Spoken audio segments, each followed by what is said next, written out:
Окунаюсь в эпоху Врубеля, забывая обо всем сейчас. Вот сижу на террасе с Альтманом, Ахматовой бы его стать смогла. Все восхищение Русским музеем Юлия Панкина вложила в свое стихотворение и стала одним из победителей конкурса «Посвящение Русскому музею» в номинации «Стихотворение». О Питерском музее, известном на весь мир, участники конкурса, жители Саранска, рисовали рисунки, писали стихи, эссе, снимали видеоролики. Если это рисунки из детских художественных школ, то, конечно, это профессионализм исполнения этих рисунков. Даже было сложно выбрать одного победителя.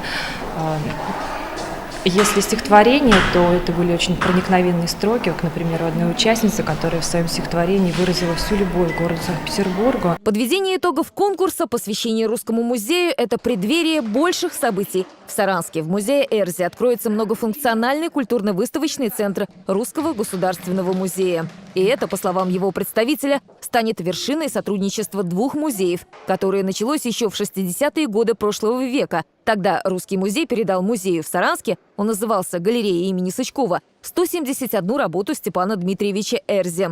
Теперь открываются новые перспективы для жителей Мордовии. В Русском музее хранится более 400 тысяч произведений искусства. И часть этой богатейшей коллекции в свое время можно будет увидеть в Саранске. Создание культурно-выставочного центра для Русского музея очень многое значит.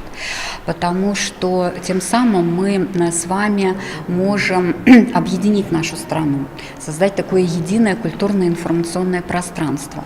Русский музей обладает не только богатейшей коллекцией русского искусства, он еще и обладает специалистами, которые разрабатывают различные программы, методики, позволяющие познакомить с этой коллекцией, познакомить с историей русского изобразительного искусства. Победителям конкурса в награду вручили каталоги издания Русского музея. Главным призом стало приглашение быть первыми зрителями выставки живописи Николая Рериха. Она откроется также в четверг и представит картины мистического художника, философа, путешественника из собрания Русского музея.